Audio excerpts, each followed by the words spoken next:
Esté capítulo 2, leremos a partir do versículo 8, no nome de Jesus.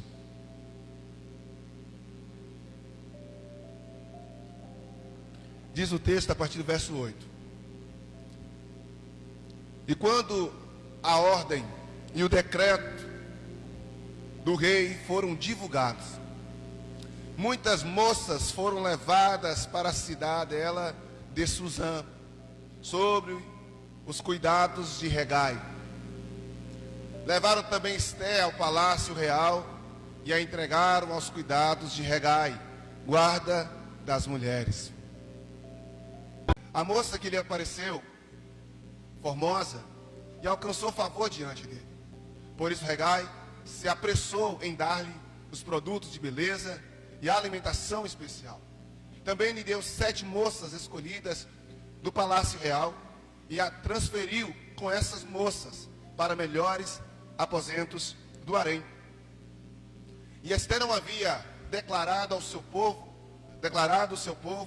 nem a sua parentela, pois Mardoquai, ou Mardoqueu, na versão NVI, vamos ver daqui a pouco, lhe havia ordenado que não dissesse nada a respeito disso. Mardoquai passeava todos os dias diante do palácio do harém para saber como Esté estava passando e o que ia acontecer com ela. Agora nós vamos pular, em nome de Jesus. E quando chegou a vez de Esté, filha de Abialil, tio de Mardoquai, que tinha adotado como filha, ela não pediu nada além do que Hegai, eunuco do rei, guarda das mulheres, lhe havia aconselhado. E Esté alcançou o favor de todos os que a contemplavam. Assim, Esté foi levada ao rei Assuero, ao palácio real, no dia 10º mês, que é o mês de Tebete, no 7º ano do seu reinado. O rei amou Esté mais do que todas as mulheres, e ela alcançou diante dele favor e aprovação mais do que todas as virgens.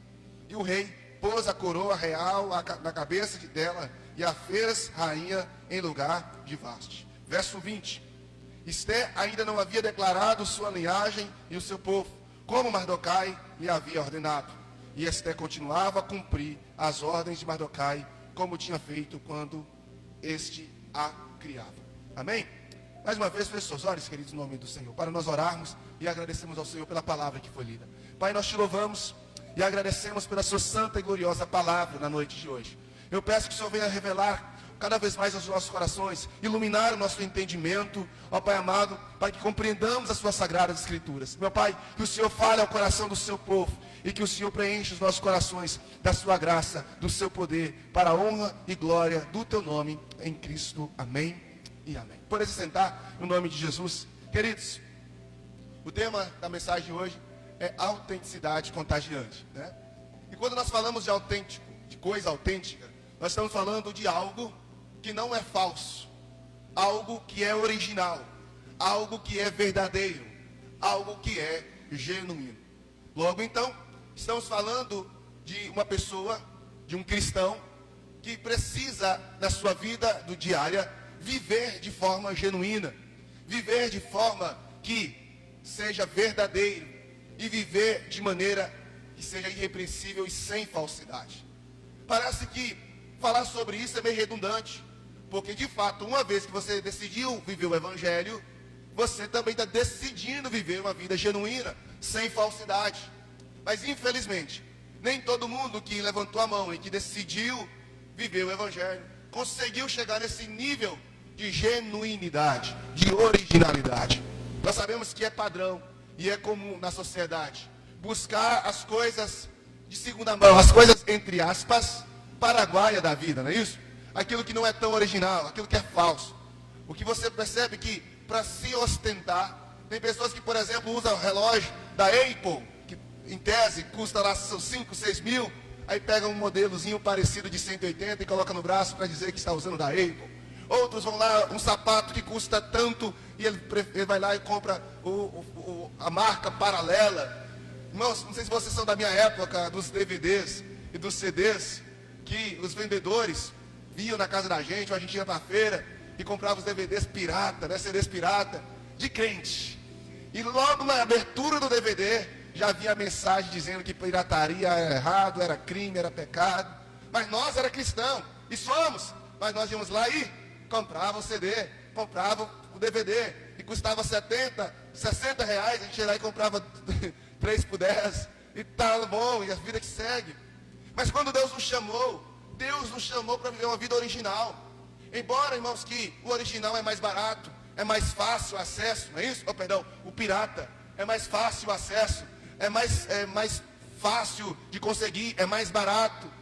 Mas ele infelizmente não tem a originalidade, ele infelizmente não tem o mesmo prazo de validade, ele infelizmente não tem o mesmo respeito, ele infelizmente não tem a mesma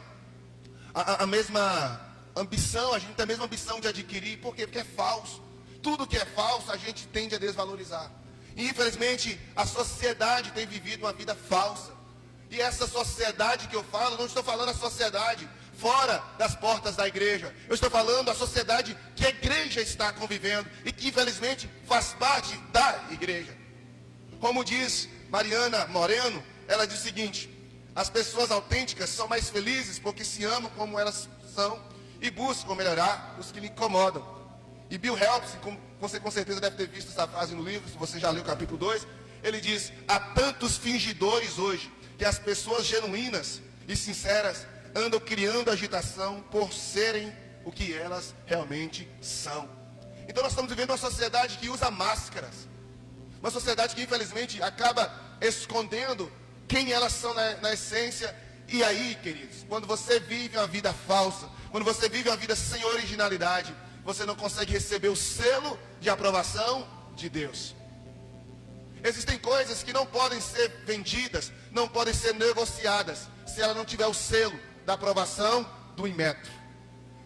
Assim como ninguém pode se ser um cristão que o Senhor aprova, se não tiver o selo da originalidade cristã, uma autenticidade. E é por isso que nós vamos ministrar a palavra de hoje. Porque se nós queremos ganhar as pessoas para Jesus, uma das coisas que as pessoas vão olhar para nós é se nós verdadeiramente somos cristãos originais ou se somos cristãos pirata. Se nós somos verdadeiramente autênticos ou se realmente nós estamos usando máscaras como lobos em pele de ovelha. Deus nos chamou para sermos autênticos. E no texto que você leu comigo, você está vendo uma moça. Hoje é o Dia Internacional da Mulher, e não teria talvez uma palavra que casasse com a nossa jornada de 40 dias e o dia de hoje, tão bem como a história de Esther.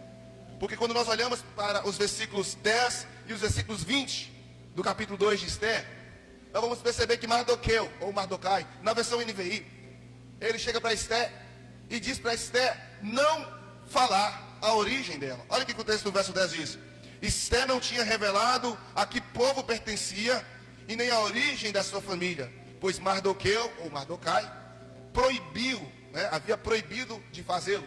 No verso 20, da mesma forma, Esther havia mantido segredo sobre o seu povo e sobre a sua origem de família, conforme a ordem de Mardoqueu, pois continuava a seguir as instruções de Mardoqueu, como fazia quando ainda estava sobre sua tutela. Você percebe que aqui Esther, ela está sendo orientada pelo seu primo, ou pai de criação, não sabemos a idade ao certo que Mardoqueu pegou Esther para criar, mas o fato é que ele, por várias vezes, e ela, citado no texto por 2 vezes, ela não pôde falar, ela não pôde expressar publicamente a sua origem. E a pergunta é: por que Mardoqueu falou com Esther para não ser original?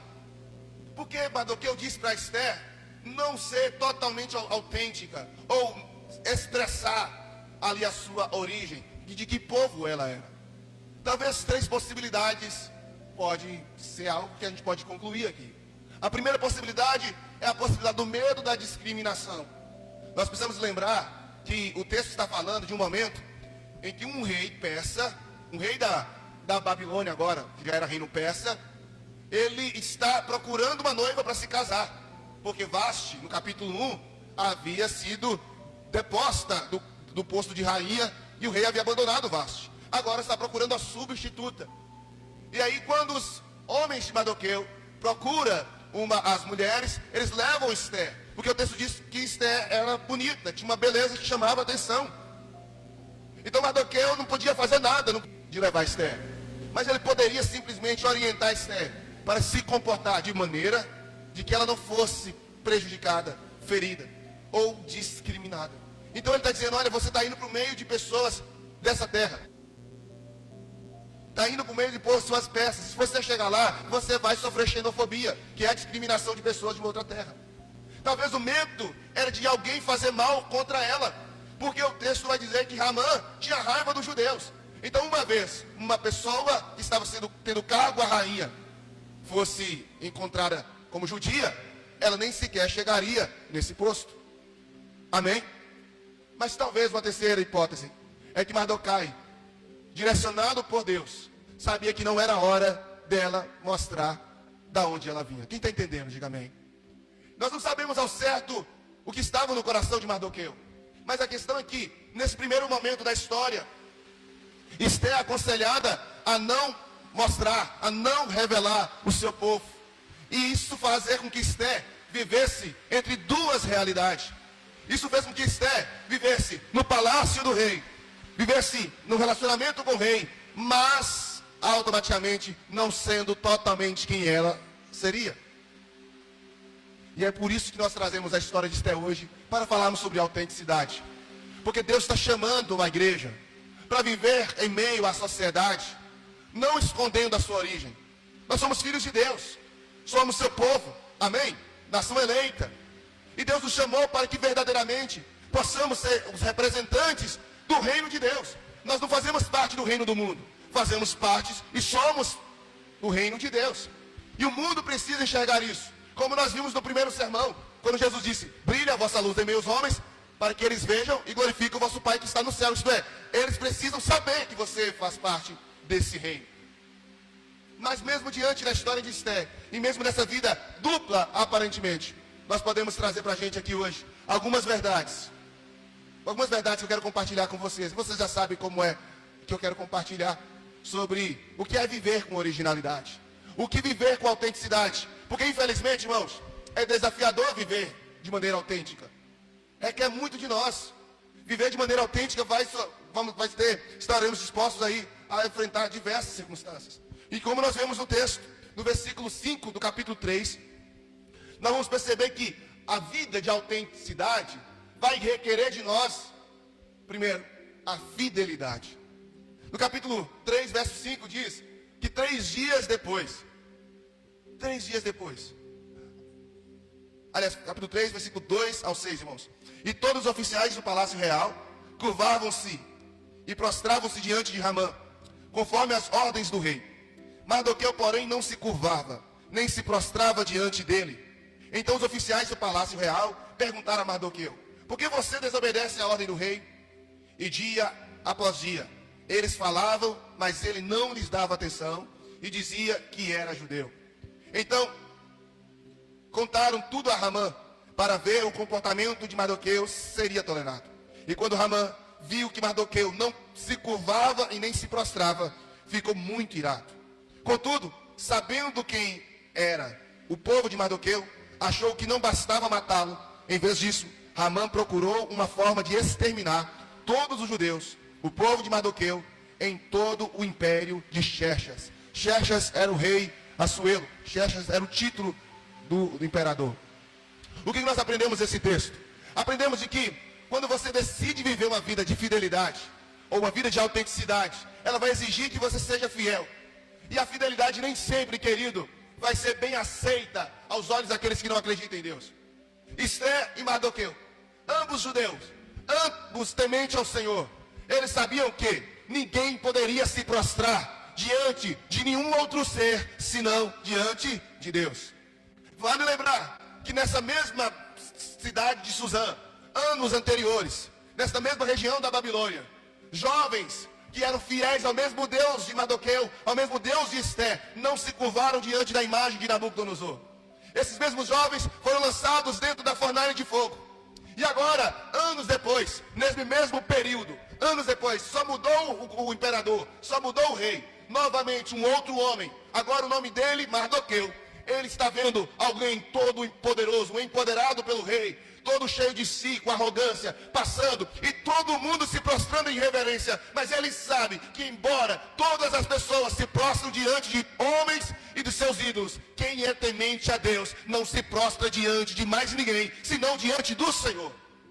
Só que o fato é que a fidelidade de Mardoqueu a Deus fez com que Ramã odiasse não apenas ele, mas o seu povo. Não apenas ele, mas todos os judeus. Amado, Deus está nos chamando a permanecermos fiéis, ainda que o mundo venha nos odiar. A permanecer fiel. Queridos, eu vejo às vezes o quanto nós somos infiéis a Deus em coisas triviais da vida. Geralmente a infidelidade nos dízimos e ofertas é o que mais se fala. E está errado ser fiel nos dízimos e oferta. Mas isso é apenas uma parte da nossa vida. Apenas uma parte. Existe tanta infidelidade em tantas outras coisas. Infidelidade no ministério, infidelidade no relacionamento pessoal com Deus e tantas coisas. Sabe por quê? Porque toda vez que você decide ser fiel a Deus, você automaticamente enfrentará oposição por causa da sua fidelidade. E Mardoqueu estava enfrentando agora uma oposição não apenas de uma pessoa qualquer, era de alguém da confiança do imperador da Pérsia, na qual ele estava como servo, como escravo. Eu quero te perguntar, quais são as coisas que têm impedido você de ser fiel a Deus na sua vida? Fala comigo assim, ó, fidelidade tem um custo. Tem um custo. Vou dar um exemplo. Se você é fiel no dízimo, vai ter o custo de que você não vai ter 100% do seu ordenado. Você vai ter só 90% para você trabalhar. Se você é fiel a Deus na escola, no meio de colegas que só zombam de Deus e são pessoas infiéis, vai te ter o custo, porque eles vão zombar, eles vão te excluir, eles vão se afastar de você. Então, em todas as áreas da sua vida, quando você decide buscar a fidelidade, ser fiel, você vai ter um custo. E muitas das vezes esse custo, querido, é até a morte. Existem países que matam crente, porque eles são fiéis. Mataram os apóstolos porque eles foram fiéis. Romanos capítulo 8, verso 36 a 39, me chamam muita atenção as palavras do apóstolo Paulo. Ele diz, como está escrito, Romanos 8, 36 e 39, ele diz, como está escrito, por amor de ti, enfrentamos a morte todos os dias. Somos considerados como ovelhas destinadas ao matadouro. Mas em todas as coisas, somos mais que vencedores, por meio daquele que nos amou. Você já percebeu que esse versículo é usado de fora de contexto? Todo mundo fala assim, não, em Cristo somos mais que vencedores. O versículo 37 é usado de maneira absurda. Romanos 8, 37. Em tudo somos mais que vencedores. Mais que vencedores. Canta, tem muita música falando isso. Mas as pessoas negligenciam o versículo anterior. Anterior, versículo, verso 36 diz, como está escrito, por amor de ti. Romanos 8, 36. Enfrentamos a morte todos os dias. Todos os dias, por você ser fiel, você vai estar diante de uma circunstância difícil, querido. A fidelidade requer que você esteja vulnerável a circunstâncias desafiadoras. Por isso eu quero te convidar, se você quer ser um cristão autêntico, comece a trabalhar sua fidelidade lá no seu trabalho. Seja fiel no horário de chegada, no horário de saída. Seja fiel nos seus compromissos do local de trabalho. Se existem regras, cumpra. Porque isso é ser fiel a Deus. A Bíblia diz que nós precisamos trabalhar para os nossos senhores e sermos fiéis como a Deus. Não tem como nós queremos ser autênticos se nós pegamos coisa do trabalho e levamos para casa e não prestamos conta. Já você conhece pessoas assim? Uma caneta, um caderno, sei lá, uma ferramenta. Não, o patrão tem muito isso aqui. Sim, mas o patrão te deu. Você está autorizado? Se não é roubo. Minha tia sempre falava, quem rouba um alfinete, rouba um banco. Porque não é o tamanho, não é o que se rouba, é o ato de roubar. É o ato de omitir no relatório lá. Isso é pecado. A fidelidade a Deus requer que sejamos fiéis em tudo que nós façamos, no nosso compromisso no ministério, na nossa vida conjugal, em todas as áreas. Às vezes nós questionamos os políticos corruptos da nossa nação, mas nós pulamos à frente da fila. São atos de corrupção que quebra a fidelidade do nosso coração. Eu quero te perguntar, querido, se você quiser ser autêntico, você verdadeiramente está fazendo jus, sendo fiel? A Bíblia diz que quando nós somos fiéis no pouco, sobre o muito Ele nos coloca. Eu quero te perguntar, você verdadeiramente tem agido de maneira fiel? Estava ali, Mardoqueu. E ele permaneceu fiel a Deus. Mateus capítulo 5, verso 10 a 12 diz: bem-aventurados que sois perseguidos por causa da justiça, pois dele é o reino dos céus. Bem-aventurados serão vocês, quando por minha causa os, diga comigo, insultarem, perseguirem e se levantarem todo tipo de calúnia contra vocês. Amado, é fato. Eu quero convidar você a alegrar quando for caluniado, quando alguém mentir sobre você por causa da sua fidelidade a Deus. Mas me deixa muito triste, porque muitas vezes as calúnias, não, que a gente fala que é calúnia, não é calúnia. A gente está fazendo jus àquilo que se diz da gente, porque simplesmente deixamos em algum momento de sermos fiéis como o Senhor nos chamou. Por muito pouco, irmão, a gente trai ao Senhor. Por muito pouco a gente trai as pessoas que confiamos e que confiam em a gente. Por muito pouco nós temos sido infiéis a Deus. Às vezes por causa de um salário melhor, às vezes por causa de um status, às vezes por causa de uma comida. Não, irmãos. A fidelidade é o primeiro item se você quer viver uma vida de fé autêntica. Quem está comigo, eu digo glória a Deus. Mas segundo o texto, quando nós olhamos no capítulo 2 do livro de Esther, versículo 12 ao 14. Capítulo 4, verso 12 ao 14. Esse óculos está mais me fazendo errado que... Capítulo 4, verso 12 ao 14, nos fala uma segunda verdade sobre viver uma fé de forma autêntica. O texto diz: e quando Mardoqueu recebeu a resposta de Esther, mandou dizer-lhe: não pense que pelo fato de estar no palácio do rei, de todos os judeus, só você escapará. Pois se você ficar calada nesta hora, socorro e livramento surgirão de outra parte para os judeus, mas você e a família de seu pai morrerão. Quem sabe se não foi para um momento como este que chegou à posição de rainha? Aqui o que acontece? Ramã já tinha decidido matar os judeus. Ramã já tinha demandado o decreto dizendo: olha, é para matar os judeus. E Ramã já estava ali na intenção de matar Mardoqueu em uma forca. O que vai acontecer é que quando Mardoqueu ficou sabendo que Ramã já havia construído e digitado um decreto que era para matar todos os judeus, ele se desespera. Mardoqueu então rasga as vestes. Mardoqueu vai para a porta do palácio. E todo mundo está vendo Mardoqueu ali, desesperado, jogando terra no cabelo, que era a forma deles mostrar humilhação. E a notícia chega lá no harém para a rainha Esther: tem um homem tal, e ela descobre que esse homem é o seu primo. Então ela manda um dos seus servos ir lá perguntar. E esse servo vai lá e fala: olha, o que está acontecendo? Mardoqueu conta tudo para o servo. Olha, fala para Esther que ela precisa agir.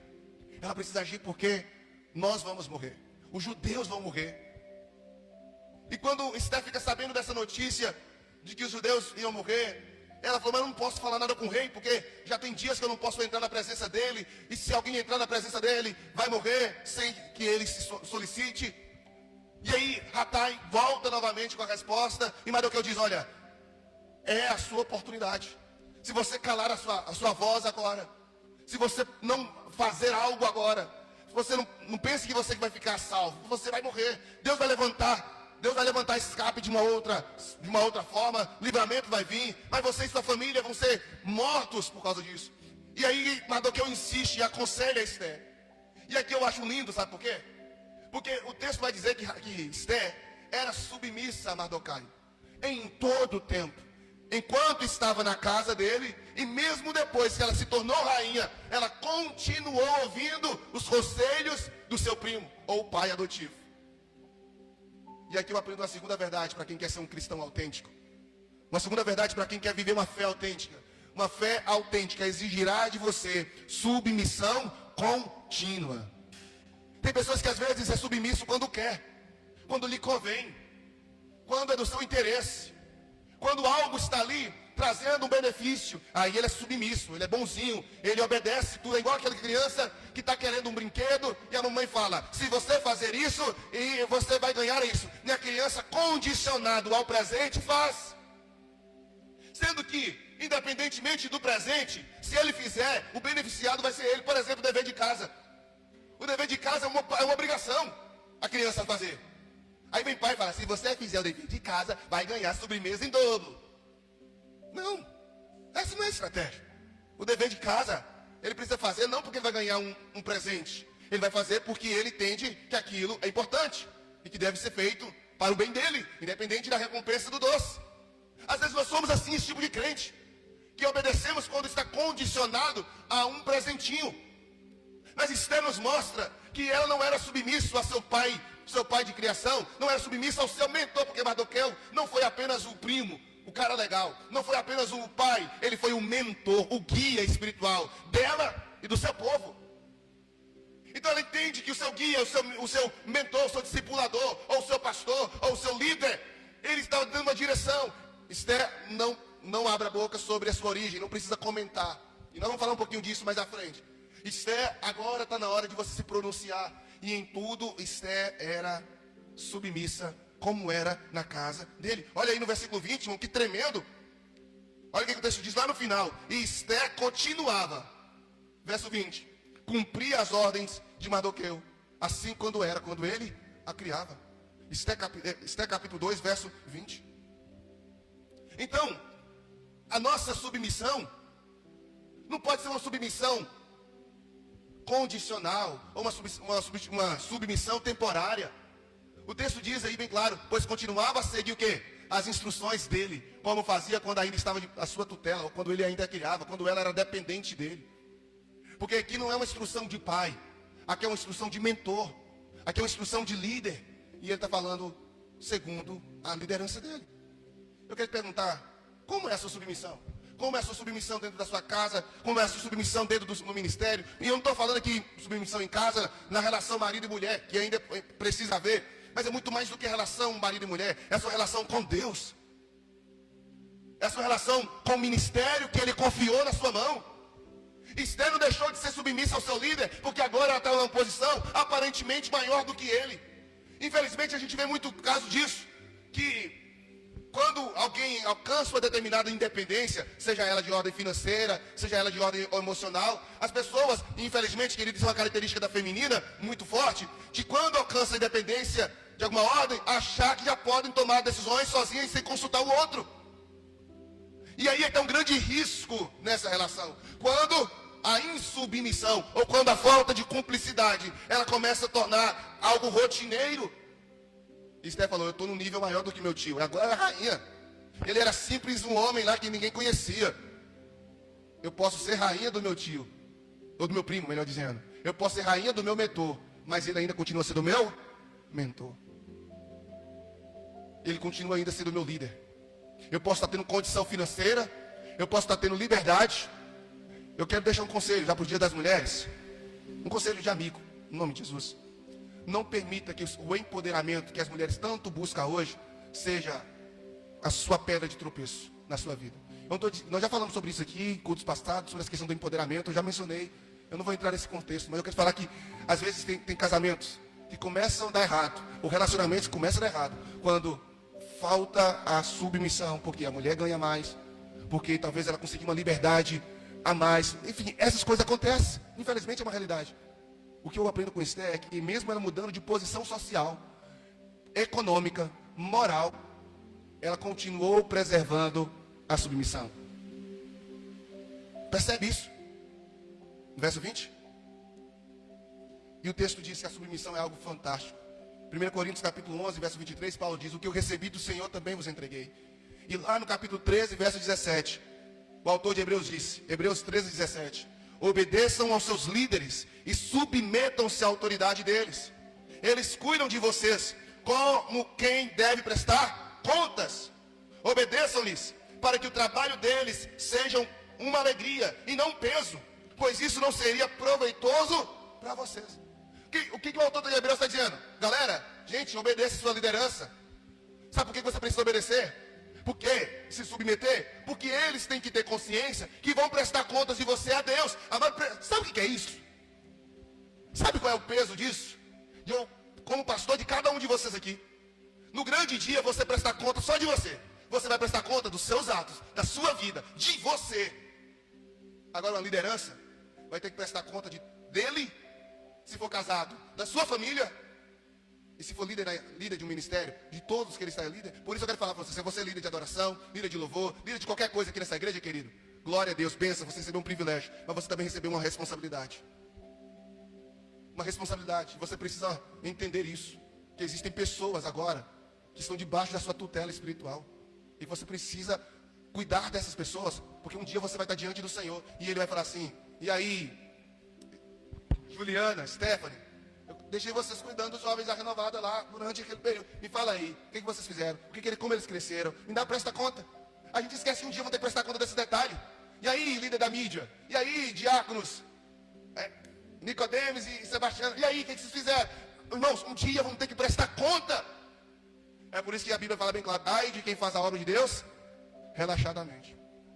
Então o texto está dizendo o quê? Submetam a sua liderança, porque eles vão prestar conta. Mas o texto continua dizendo: obedeça. Sabe por que você precisa obedecer? Para que eles façam isso com alegria.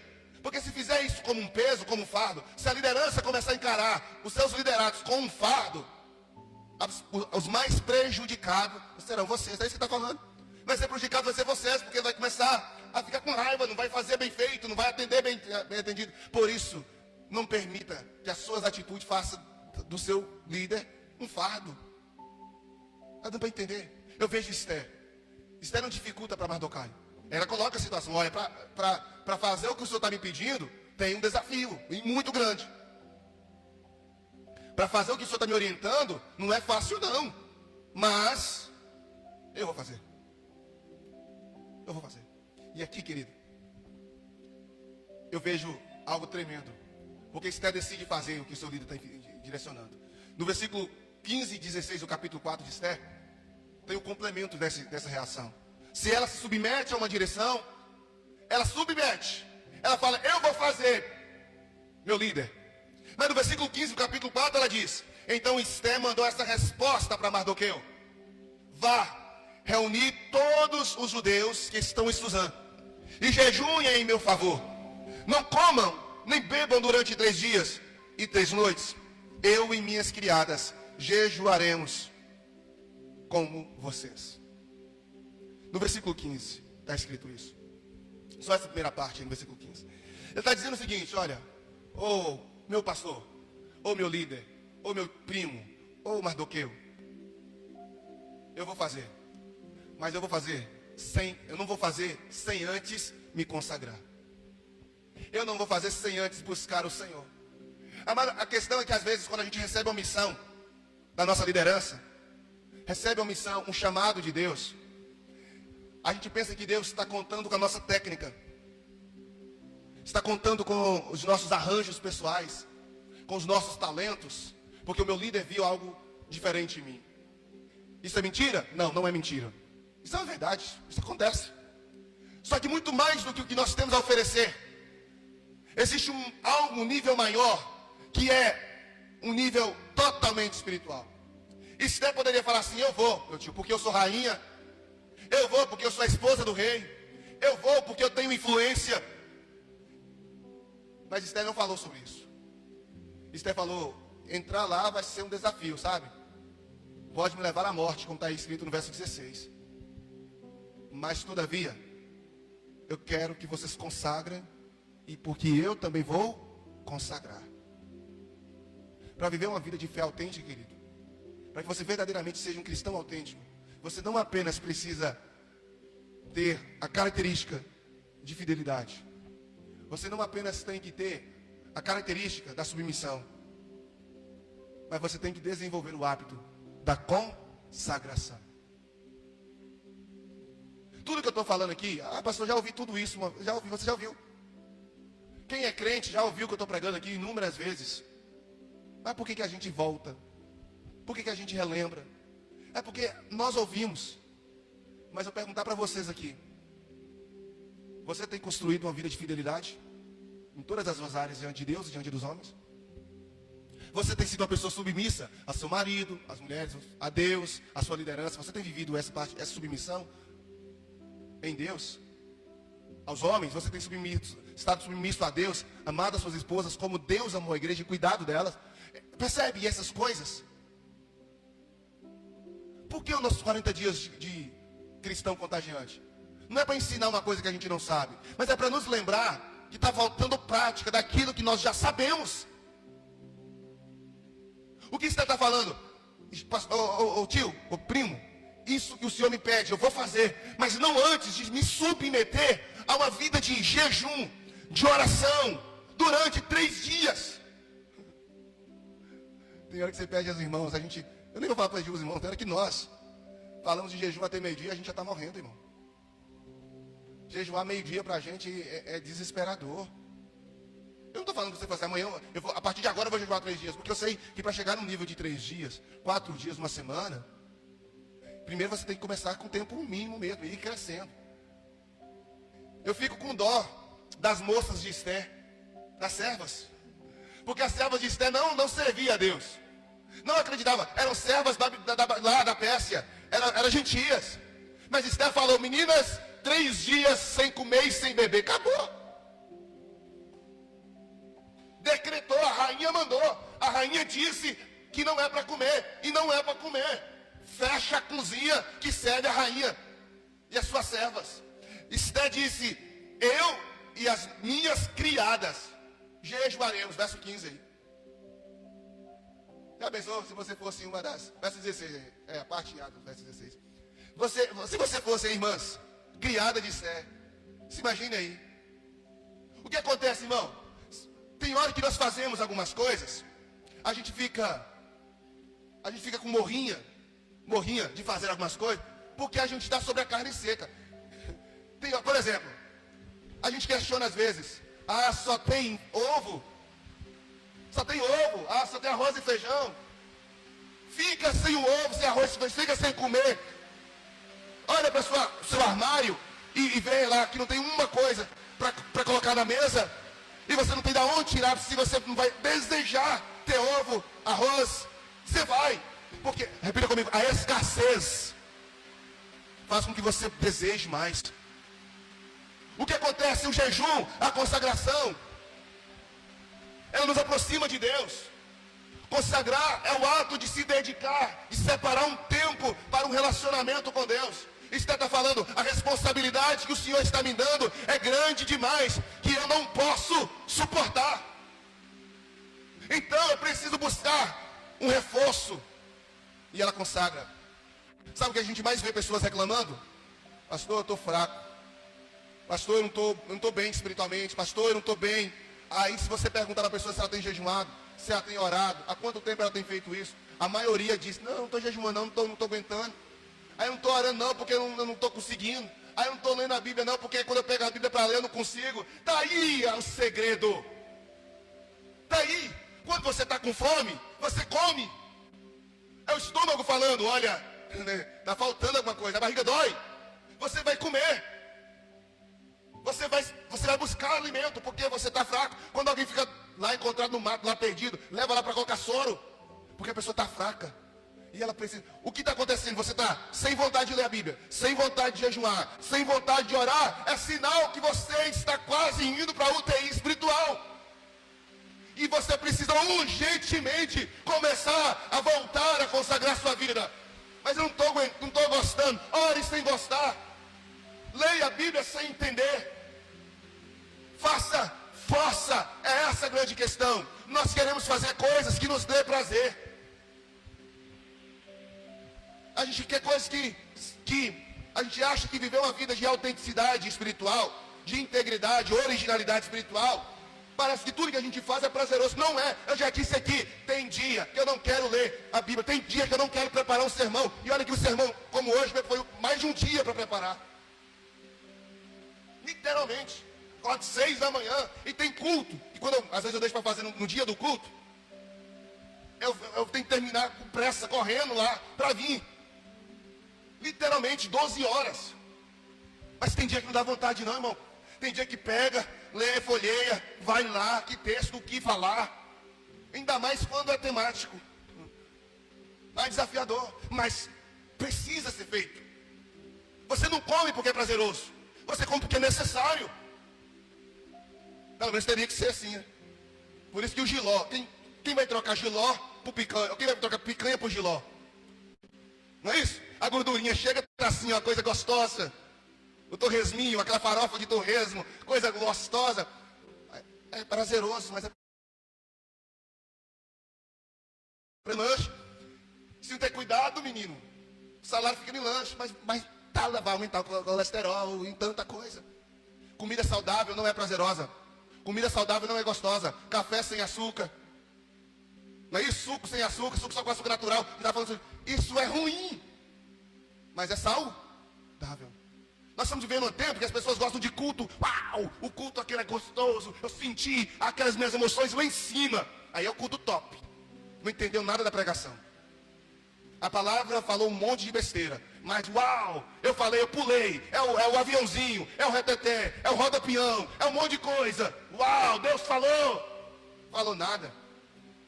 Um monte de sensacionalismo barato e um monte de estereotipos que não edificam em nada. Estão vazios. Infelizmente. O que acontece? Você está falando, olha, consagre, ore, jejue, para só depois. Irmãos, eu imagino que Esther, nesse momento, deve estar igual ao seu coração, para você que não gosta de se expor, de pregar aqui no altar, ou fazer coisas públicas. O coração dela estava daquele jeito. Imagina a situação, o medo. Mas como eu preguei aqui num dos sermões passados, não é isso? O verdadeiro amor lança fora todo o medo. Para você vencer o medo do público, você precisa não fazer por causa do público, mas fazer por causa do propósito. Ela está dizendo, bom, se eu entrar, eu vou morrer. Mas existe um propósito pela qual a minha vida vai valer a pena se eu morrer. Está entendendo? Eu posso até ir, mas o meu propósito vai permanecer. E o texto está dizendo que então Esther, ela não está confiando na beleza, ela não está confiando no seu status de rainha, não está confiando no seu poder, mas está confiando na ação do sobrenatural de Deus que ela estava buscando. E após os 3 dias de jejuar e orar, no versículo 16, lá na parte final do versículo 16, ela diz, depois disso, irei ao rei. Depois de jejuar e orar, eu irei ao rei. E ainda que seja contra a lei, se eu tiver que morrer, eu morrerei. Tio, o que o senhor está me pedindo, a lei não aprova. A pena é morte. Mas existe um propósito pela qual vale a pena arriscar a vida. Está entendendo? Vale a pena arriscar a vida. Eu vejo a galera, vai lá de bicicleta, pula nas montanhas. Sei lá, os caras arriscam a vida por um monte de coisa, por causa de uma sensação de prazer. Pula de paraquedas, parapente. Algumas coisas assim loucas que fazem. Muita coisa que arrisca literalmente a vida. E que precisa de coragem. Só que eu presta atenção. O camarada cai de um prédio lá porque o paraquedas não abriu. Ele pulou lá no prédio e morre. Ele arriscou a vida por um esporte. Ele arriscou a vida por um momento de prazer que o cérebro vai receber ali.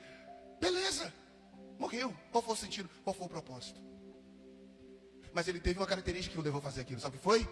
Coragem. O que eu vejo no Esther no versículo 16 é que para viver uma vida autêntica, além de viver uma vida de consagração, eu preciso de coragem. A consagração, repita comigo, consagração é o preparo. Vamos lá, consagração é preparo. Coragem é a atitude. Eu vejo um monte de gente só, eu vou consagrar. Ou não, vamos pregar tal dia? Ou vou orar, pastor? Vou orar, vou pedir Deus. E vai, beleza, querido, ora. Mas existe um momento, querido, que a oração precisa ser encerrada para começar a ação. O orar encerra para começar a ação. Percebe? A oração. Primeira parte você ora, mas depois você tem que agir. O fato é que ela está dizendo, vou consagrar, vou orar e vou jejuar. Mas depois disso eu vou agir. E para agir tem que ter coragem. Para agir tem que sair da bolha. Para agir tem que arriscar. Para agir tem que se expor. Para agir tem que ter atitude. E coisa essa que falta muito em nós.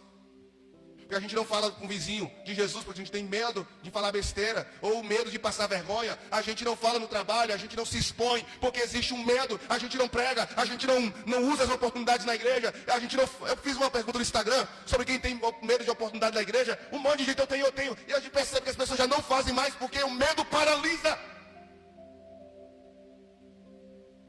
Esther consagrou, orou, mas Esther não ficou apenas na teoria, ela agiu, e você precisa aprender a ter coragem para assumir as atitudes que precisa ter.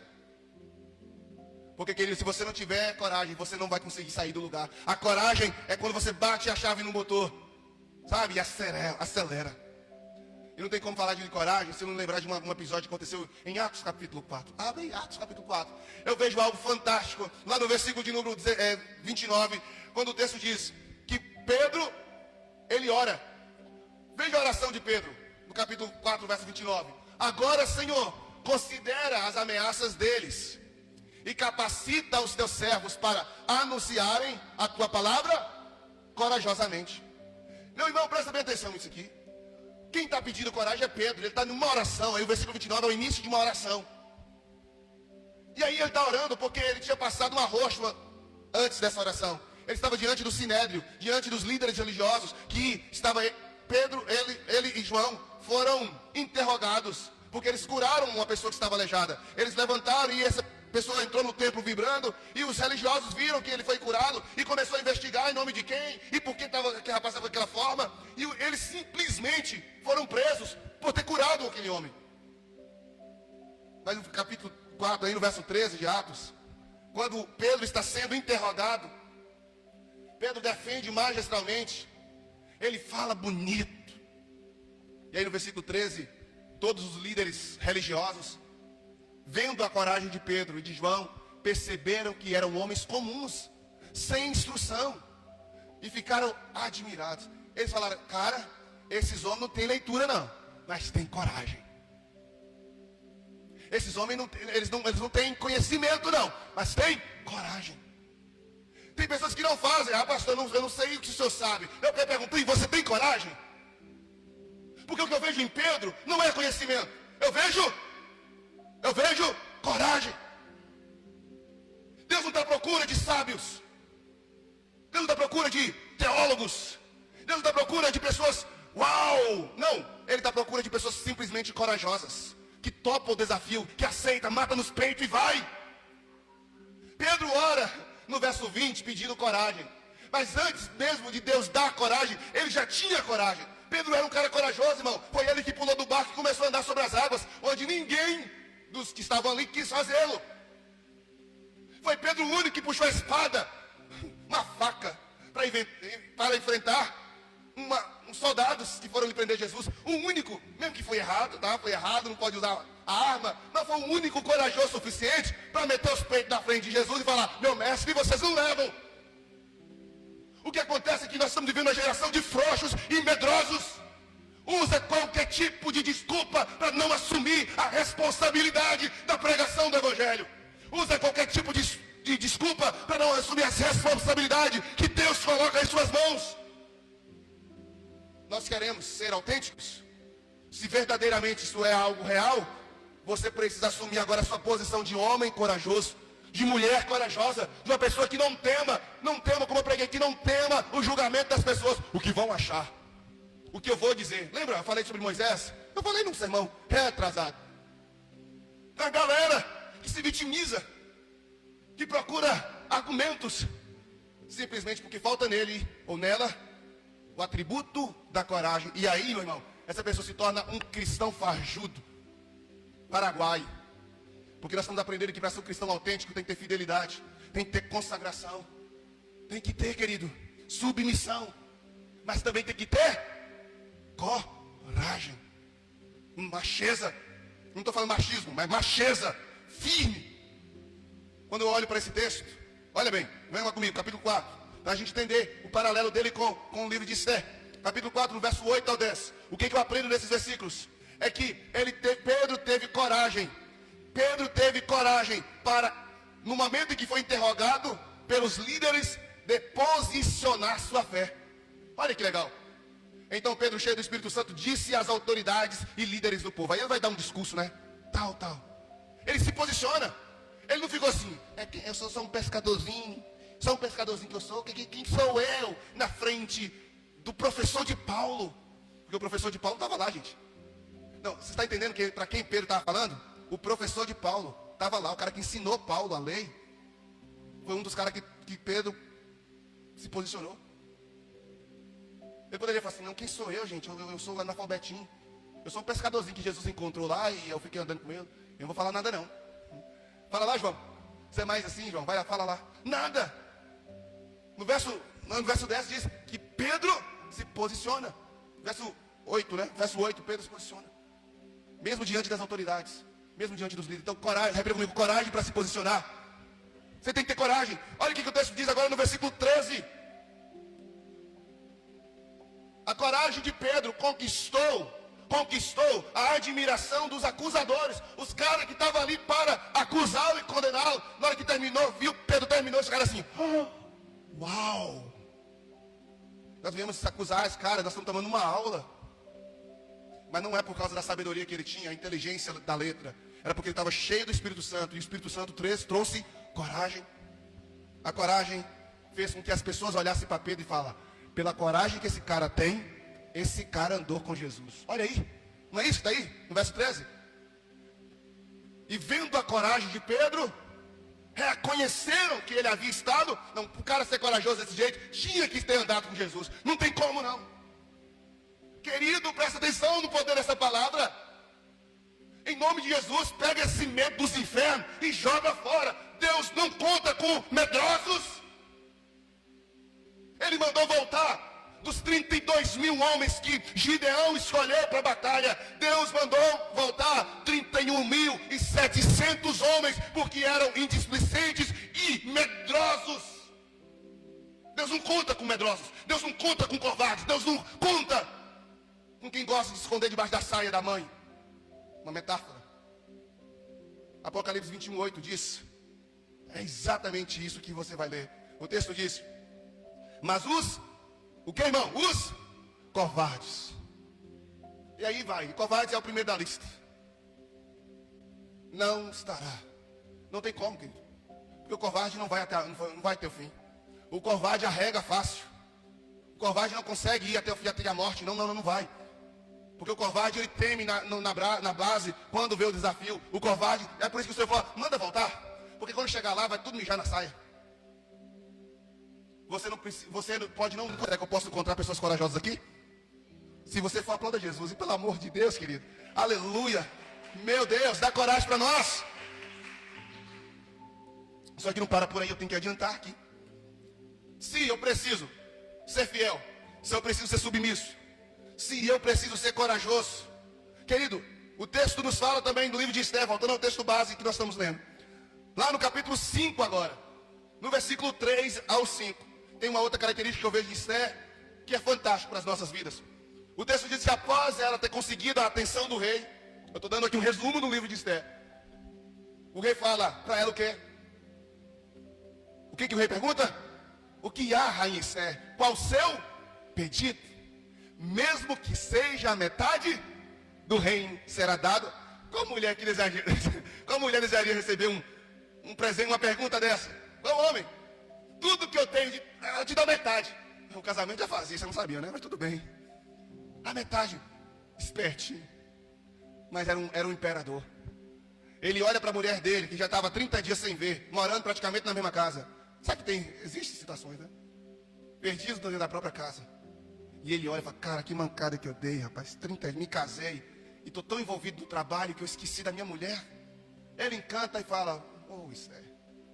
É claro, né, irmão? Se você percebeu, ela consagrou, orou, mas depois ela se produziu, né? Ela se caprichou. E quando ela entra com sua beleza, ele olha e fala, uau, o que há, rainha Esther? Pede até metade do meu reino. Querido, se fosse você, um rei, uma rainha, falando isso, o que você pediria? Eu consigo encontrar 3 momentos na Bíblia. 3 momentos em que 3 reis fazem a mesma proposta. O primeiro momento é esse, com Esther e Assuero, quando ele diz, pede metade do meu reino. O segundo momento que eu vejo, uau, esse momento é top. Só que não é um rei humano, é Deus, um rei dos reis, falando para um camarada chamado Salomão, dizendo, Salomão, o que você quiser, pede, eu vou te dar. Uau. Se Esther, ouvindo isso de Assuero, já foi top, imagina ouvir de Deus. E o terceiro foi um rei ímpio, que perguntou para a mulher ímpia, pede até metade do meu império. E ela pediu. Nesses 3 pedidos eu não vou conseguir falar sobre tudo que eu escrevi, mas é por isso que eu já vou pedir você. Eu vou mandar um link, já está postado lá no meu site. Todo sermão meu, gente, eu posto lá tudo na íntegra, o que eu escrevo. Então você vai lá e lê, porque não tem como agora, com a do horário, eu estender o que eu vou falar. Está aqui. Mas os 3 pedidos revelam 3 formas de como a gente interpreta uma palavra. Sabedoria. Esther e o filho de Davi, Salomão. Esther e o filho de Salomão, filho de Davi, Salomão, responde da seguinte forma. Esther fala, venha no meu banquete que eu vou preparar para o Senhor e traga Ramã. E lá no banquete ela revela e salva o seu povo. Então Esther, ela usou a oportunidade de ter o que ela quisesse para salvar o seu povo. Quando Deus pergunta a Salomão, Salomão, o que você quiser eu te dou. Salomão disse, Senhor, é o que eu quero. Eu quero que o Senhor valide a promessa que o Senhor fez a meu pai, do que o trono de Davi ficaria para sempre. Uau! Ele pensou no pai dele. Mas ele falou principalmente, porque como vou conduzir o seu povo se eu não tiver sabedoria? Então eu te peço sabedoria. Legal. Ele não está pedindo, Salomão não pediu. E você vai ver isso lá no livro de 2 Crônicas, lá no capítulo 1, do verso 7 a 10. Eu não vou ler o texto, mas anota para você ver o que ele responde. Ele diz, como eu vou conduzir o seu povo se eu não tiver sabedoria? Percebe que tanto Esther quanto Salomão não pensam neles. Por quê? Porque é isso que a sabedoria faz. A sabedoria ela é empática. A sabedoria ela busca o bem do outro mais do que o seu. Ela coloca o outro no lugar. Mas o tolo ou a tola, não. A terceira pessoa que a gente vê isso foi a filha de Herodias. Quando Herodes, numa festa de aniversário, dá uma festa. Óbvio, na festa de aniversário ele está mamado. E ele chama a moça para dançar. E a moça dança, e ele fica empolgado com a moça dançando. E quando a moça para de dançar, ele diz, pede até metade do meu reino que eu te dou. E ela para e pensa, uau, o que eu vou pedir? Ela então vai lá e fala, mãe, agora só um pouquinho, rei, eu volto agora. Corre para a mãe e fala, mãe, o que eu peço para o rei Herodes? Ela disse o seguinte, pede a cabeça de um profeta. Pede a cabeça do pastor, degola ele. E sabe por que ela pede isso? Porque a mãe, a Herodias, a mãe dessa moça que estava dançando, estava ficando com o irmão de Herodes, estava traindo. E quando João Batista começou a profetizar, ele virou para Herodias e disse, Herodias, você acha que Deus se agrada da pessoa ficar dormindo com o irmão do marido? Ela ficou retada, falou, você me paga. Ela queria matar João Batista, mas João Batista era protegido de Herodes. Então, no momento em que ela encontrou a oportunidade, ela, pede a cabeça. Talvez a menina fale, mas mãe, eu posso pedir uma faculdade, eu posso pedir isso, posso pedir riqueza, eu posso pedir... Não. A cabeça de um homem que fala a verdade vale mais do que qualquer riqueza no mundo. É isso que ela está dizendo. A cabeça de alguém que é autêntico, porque João Batista foi autêntico. João Batista não usou máscara. João Batista falava a verdade. João Batista pregava um verdadeiro, genuíno evangelho. A cabeça dele valeu mais do que a metade de um reino. Essa é a grande diferença do tolo e do sábio. Eu aprendi uma coisa, eu gosto muito de uma frase. O que é sabedoria? Sabedoria é você colocar em prática o que você tem aprendido. Nós não estamos precisando de aprender mais coisas, não, irmão. Tudo que precisamos saber para uma vida de santidade, para uma vida que o Senhor glorifica, nós já sabemos. O que precisamos é colocar em prática. O problema é que nós não colocamos. Você vai ver mais isso lá no sermão quando você lê. Tem muito mais informações sobre sabedoria. Eu quero te convidar a ler depois. Então, o que eu vejo em Esther? Ela tinha a oportunidade ali de pedir qualquer coisa. Mas ela pensou na segurança do seu povo. E isso mostra que para que eu seja um cristão autêntico, eu preciso estar vivendo debaixo de sabedoria. Eu só tenho mais duas coisas a dizer e vou ser bem rápido nessas coisas. Verso 13 do capítulo 6. A sexta coisa. E depois, imediato, a sétima, sem estender muito.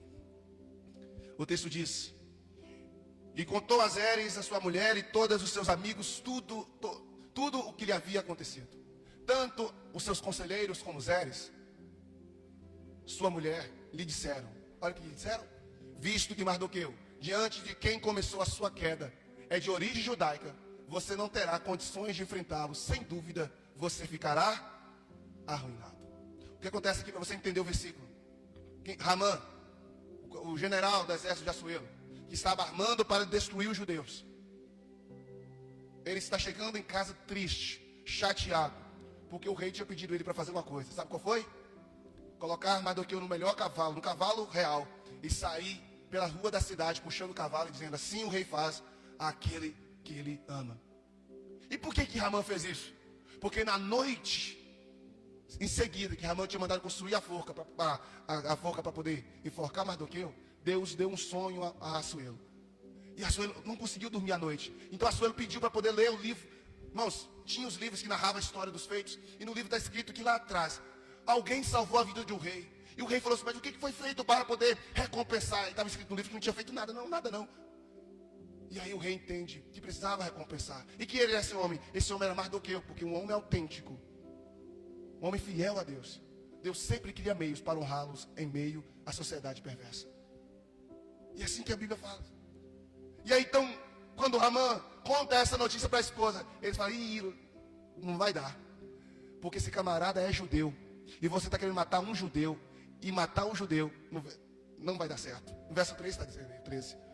A sua ruína caiu. Começou agora, Ramã, porque ele é judeu. E agora por que quiseres? E os conselheiros de Ramã já ficam com a crista baixa. Já ficam preocupados. É porque Zeres e os conselheiros sabiam que nesse mesmo reino, na Babilônia, todos os judeus de nome, que as pessoas tentaram contra eles, fracassaram.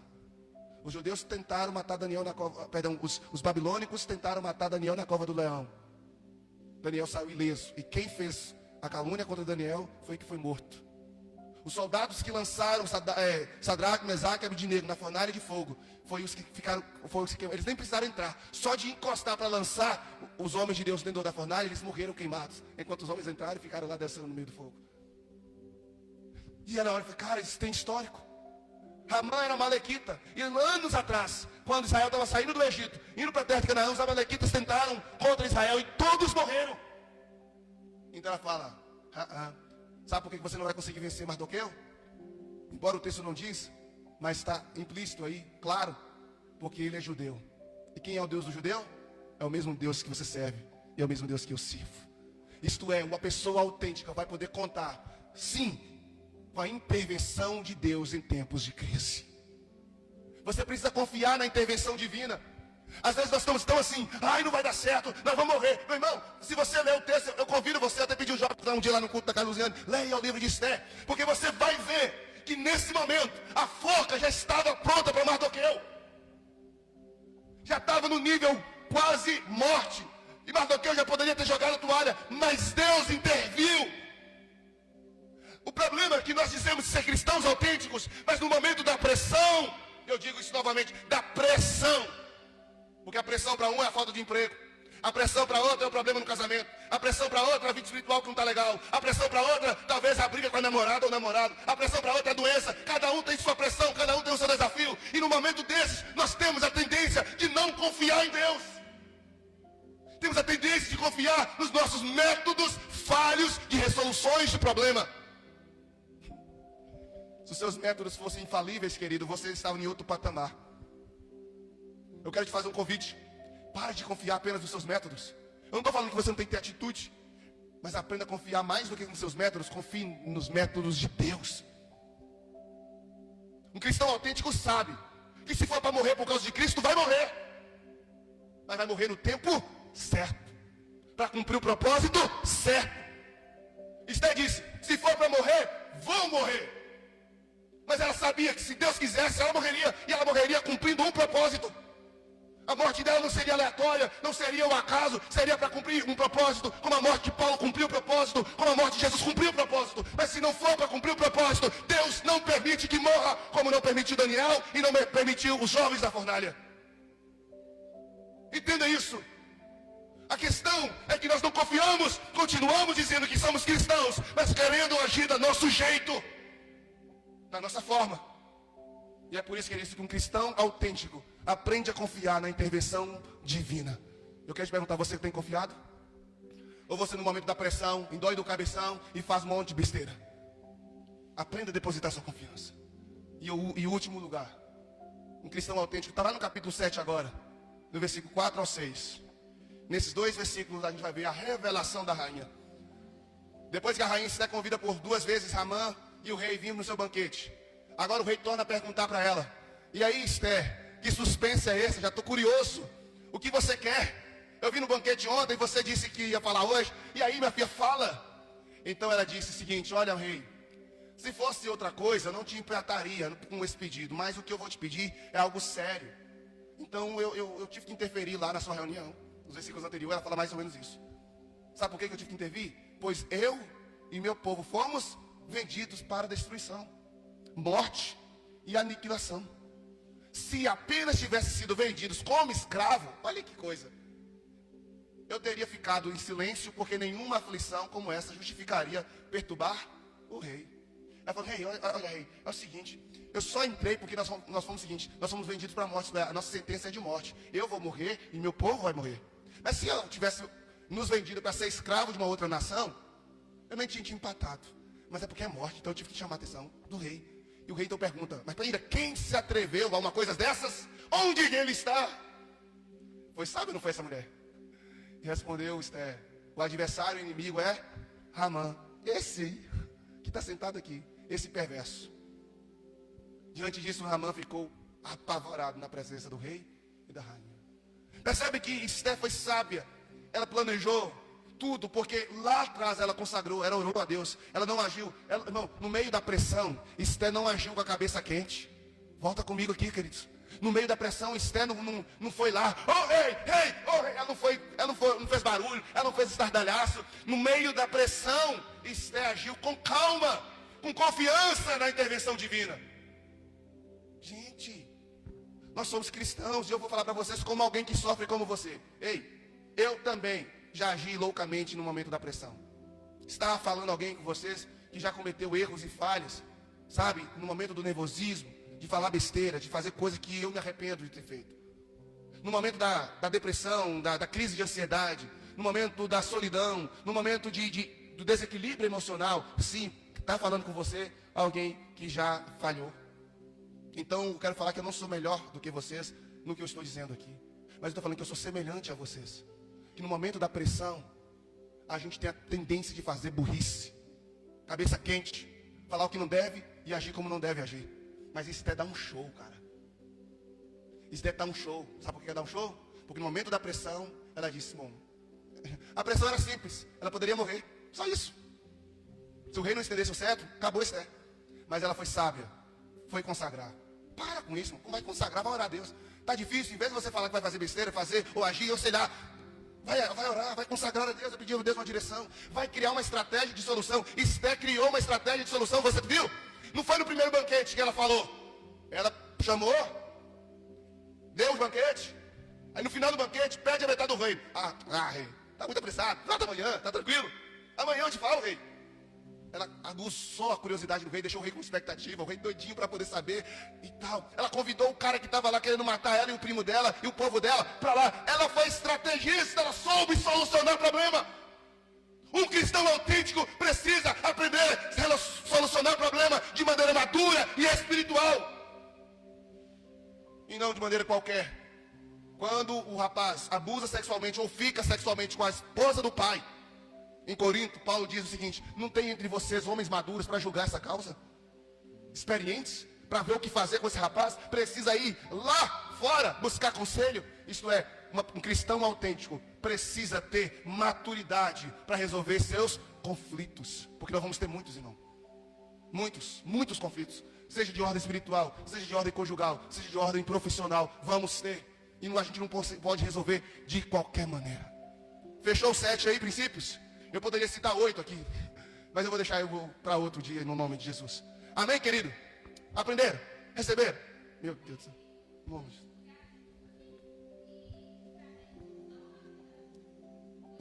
O sexto, deixa eu olhar aqui também, que eu fechei. O texto vai dizer para a gente que coragem, sabedoria, vamos lá. Confiança na intervenção divina. Confiança na intervenção divina. Tem que ter confiança. E a confiança na intervenção divina. E a sétima, tem que ter estratégias para resolver problemas. Saber resolver de maneira bíblica, cristocêntrica e espiritual. Amém? Em nome de Jesus. Irmãos, não é fácil. Eu não estou falando aqui que é fácil, irmão. Eu estou falando que isso é necessário. Ser autêntico é necessário. Não podemos ser cristãos falsos ou paraguaios, não. Oremos. Pai, em nome de Jesus, nós oramos ao Senhor pela sua bondade, a sua misericórdia. E olha, não é fácil.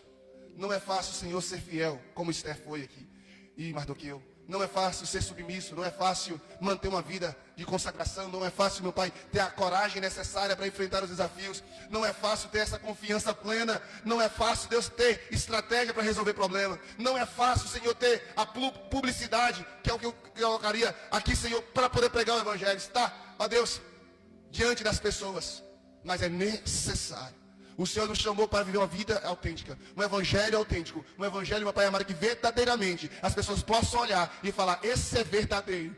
Esse tem autoridade. Jesus tinha autoridade porque ele era autêntico. João Batista teve autoridade porque era autêntico. E nós, Senhor, as pessoas não confiam no que nós falamos. As pessoas não têm mais dado credibilidade às pregações, aos pastores, porque eles falam, eles são falsos. É um bando de gente falsa. É um dentro da igreja e fora da igreja é outro. Ah, é falso porque trata as pessoas bem, mas trata o cônjuge mal. Ah, é falso porque glorifica a Deus com a música, mas usa a mesma boca para falar do irmão. Deus, a falsidade não pode ter espaço no meio da sua igreja, no meio do seu povo. Deus, o Senhor nos comprou para que fôssemos verdadeiramente autênticos pelo poder da sua palavra. Então Deus trata isso em nós. Nos ajuda, Senhor, para que as pessoas vejam e glorifiquem ao Senhor. Nós oramos em nome do teu Filho Jesus. Amém e amém. Deus te fez original, irmão. Deus te fez autêntico. Não se permita entrar para o meio dos falsos e nem viver falsamente, tá bom? Que Deus abençoe no nome de Jesus. Cabeça.